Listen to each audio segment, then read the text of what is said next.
Welcome to the show, The Court of Public Opinion. I'm Jeremy Cordo. Peter Clayton is behind the camera.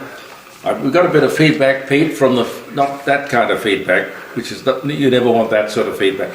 No. Of the whistling nature, you know. No, but people say that the new microphone works really well because people are watching the program, or I guess on a podcast, more listening to the program. In which case, of course, the sound is very important. So do let us know if there's anything about our presentation that you would like us to tweak. Thank you for a lot of your comments. I'll get to those in a couple of minutes. But I'll say happy birthday to you first and look at some of the things that occurred on this day in history as we ramble around through the millennia. Richard Nixon becomes the first US president to visit China, normalizing relations between the countries and meeting with Mao Zedong in Beijing. You know, Mao Zedong probably killed more people than Stalin. And I think Stalin had the blood of 20 million people on his hands. They're all socialists, you know. It's amazing. All socialists. 1972. And speaking of socialists, of course, Gough Whitlam, elected to the prime ministership in Australia in 72, after having been to Peru for the Lima Declaration, which handed over a lot of our manufacturing capacity, in fact all of it really, to places like China, was pretty quick on a plane with Lance Barnard, his deputy, to China. He would have been the second state or leader to normalize relations with China. It's all good. I think everyone should be on speaking terms and be friendly, but we should not give up what we have. Jobs and prosperity. I don't want to chew all that again. Alka-Seltzer, speaking of chewing, Alka-Seltzer was patented 1931. Why it is called Alka-Seltzer? Got no idea. Peter Tork, rock and roll musician. He was with the Monkees, of course. He was also an actor. He dies at the age of 77 on this day in 2019. The first known sewing machine patent. In America, John Greenough of Washington, D.C., this day in 1842. Santa Anna, President of Mexico, who dominated Mexican history in the first half of the 19th century, was born in 1794. Of course, he was the man around whom that whole legend of the Alamo and the war that was basically waged to create Texas as a free and sovereign state from Mexico.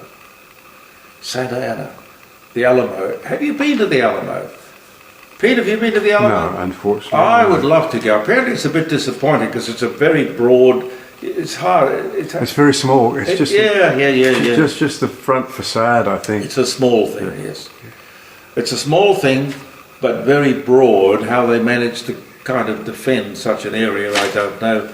But Joe Travis, not widely known, this little piece of history, Joe Travis, who was indentured to the famous Travis, who died at the Alamo, along with Jim Bowie and Davy Crockett,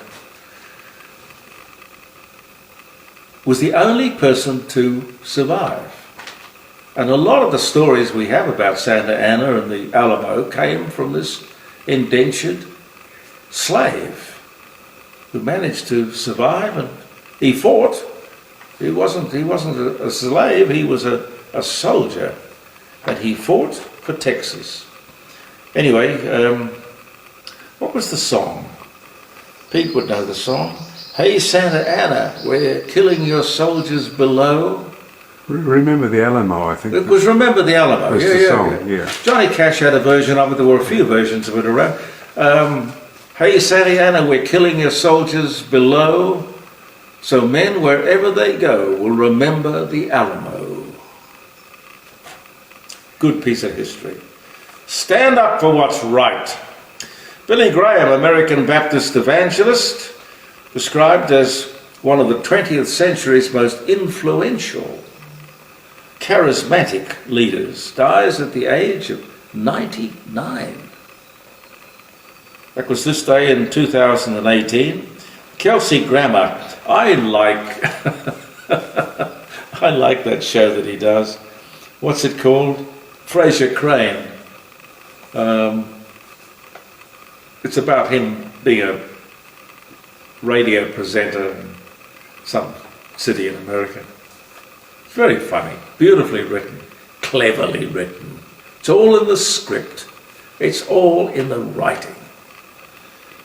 Anyway, Kelsey Grammer, American actor, comedian, director, and somewhat of an activist.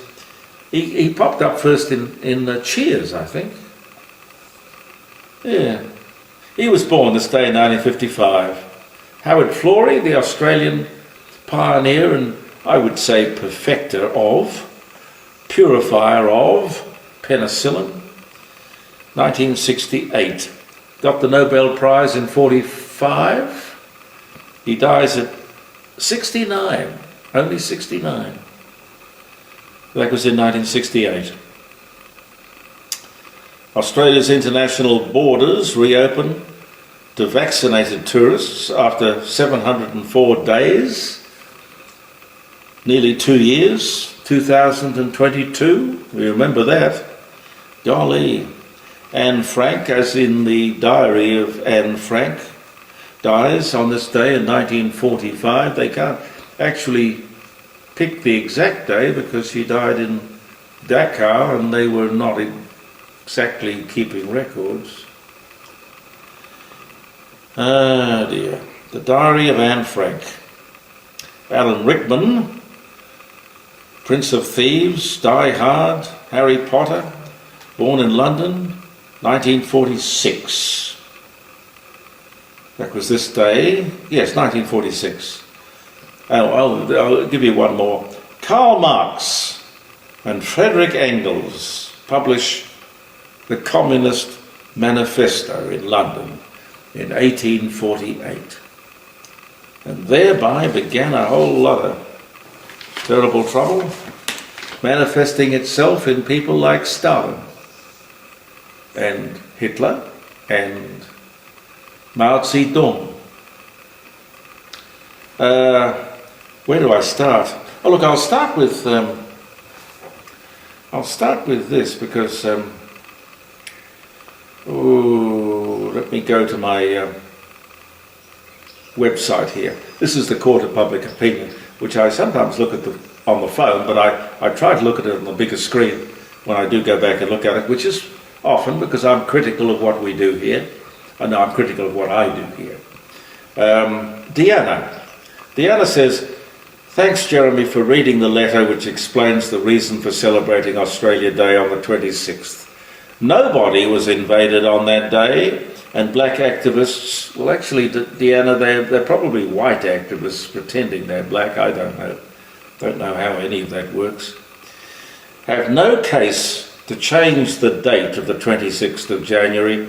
Aboriginal people should be celebrating with their fellow Australians as one, not protesting and seeking division. What is the matter with this government? The information is out there as you've just shown. The one thing that sets us free in life is the truth, which in this case has obviously either been ignored or concealed. And Deanna goes on to talk about how much she liked Gene Pitney when he came to Australia. I know, I did too. I thought he was great. Great. Louise says, oh, this is about yesterday's program about female genital mutilation. I have heard of FGM, Louise says, but had no idea it affected as many as 200 million little girls throughout the world, and that it was practiced here in Australia. virtually without comment or condemnation. Just appalling. I agree with you, Louise. If you want to just Google it, you can find out a lot of the details. Just ask how many people are affected by, how many women are affected by, or girls affected by female genital mutilation. Read all of that. There are several articles in there. They are long, they are detailed, they are deeply disturbing. But the more people who read that stuff, the more likely it is that we'll be able to do something. Frank says on the same subject, I have even heard doctors, Australian doctors, who perform female genital mutilation. Cutting, they call it. I didn't know that. Cutting, they call it. They defend what they do by saying if they don't make some small ritual attempt to follow this cultural practice, the child will be submitted to some backyard unhygienic atrocity. Are they the only two alternatives? Then Frank goes on to say, better, the doctor, better that I do it than some old hag in a back alley. No, Frank, no. I must admit, I've not heard, in truth, the Australian Medical Association, state or federal, presidents say anything about the subject, any more than I have heard the media, apart from the court of public opinion. And, you know, it's not just here. I mean, I have been talking about it on the various programs that I've done, but nobody seems to want to take it up. You can't tell me that a doctor can be asked to perform a totally unnecessary operation on a perfectly healthy person, Frank. Surely that doctor would pick up the telephone and call the police. Isn't that a better alternative? Because it is illegal. You can look up the case, by the way, that I mentioned to you, the one in 2018 in the western suburbs of Sydney.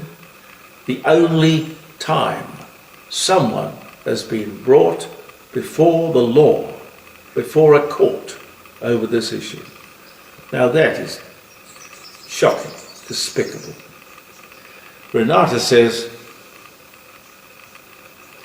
well, I agree. Why doesn't the United Nations do something about female genital mutilation? Well, as you know, if you look at some of the things that I do and talk about, I regard the UN as being a totally useless organisation and a waste of money. They put up, I think it was a token effort, a token to stop the practice. They created an international day of zero tolerance for FGM, which is observed, or really I should say it is not observed, on February the 6th. Have you ever heard of that day being talked about or observed, recognised, acknowledged? You know, we're talking 200 million little girls. It's more the fact that it's ignored, like the practice itself. I actually had to look it up. I didn't know that it was the 6th of February. I had to look it up. I didn't know. Not widely known.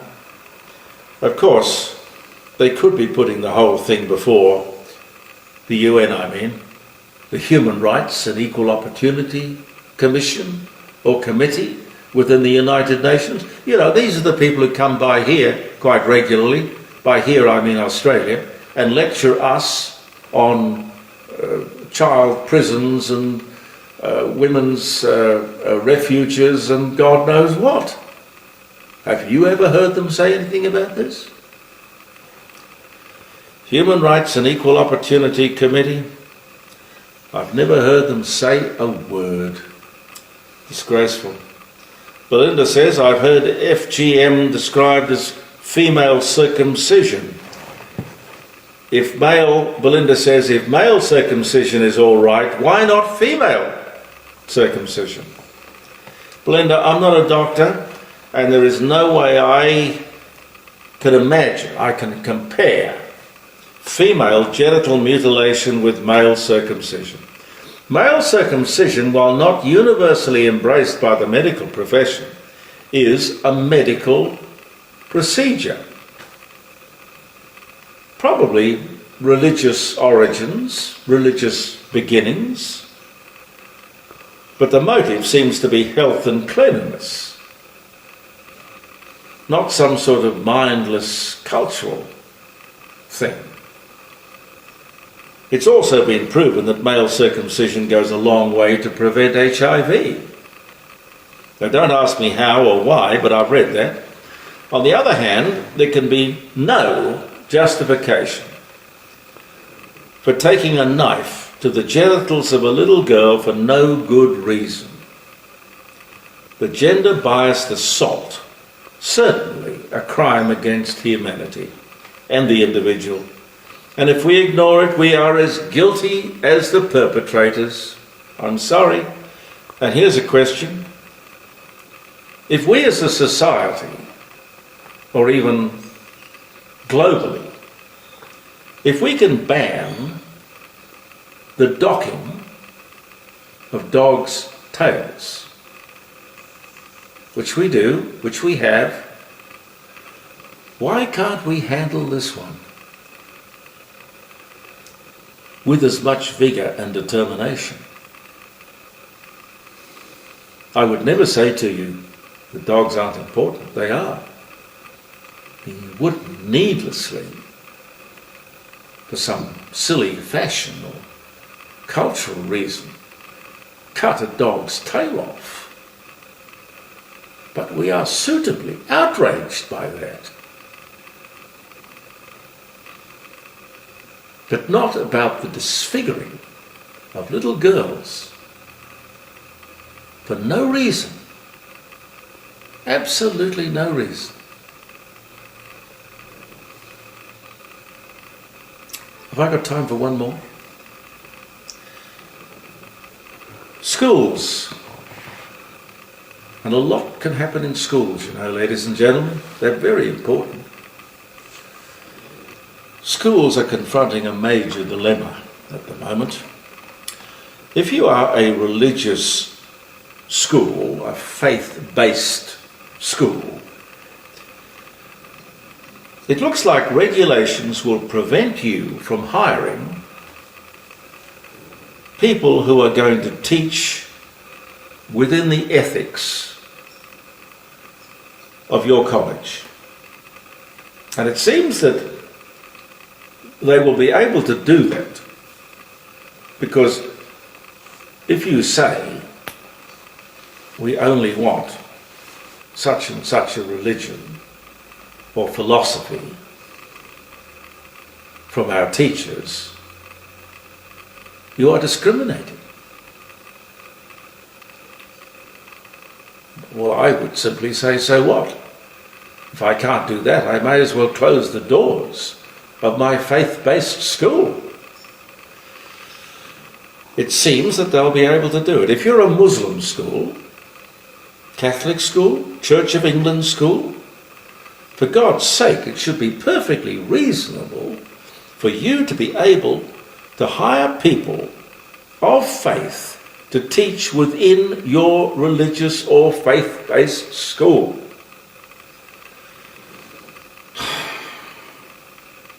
That's not to say if your faith dictates that you believe in or practice or teach something like female genital mutilation or anything else which is against the law of the land or general public acceptability, customs that you should be tolerated or that should be tolerated in any way. I'm not saying that for 1 minute. But for God's sake, the lefties have got to be put back in their box. If I want to send my child to a Muslim school or a Catholic school, Church of England school? I'm doing that for a reason. I'm paying the bill. I want my faith, beliefs, to be incorporated in the education of my child. And you're telling me I can't do that? Please, more feedback from you as to why that could be possibly acceptable to anybody. Except, of course, the lefties, who think we should all be the same. God help us. Thank you so much for viewing the Court of Public Opinion and tolerating my ranting and raving. We'll talk tomorrow. I'm Jeremy Cordeaux. Peter Clayton is with me. Believe in yourself, and goodbye for now.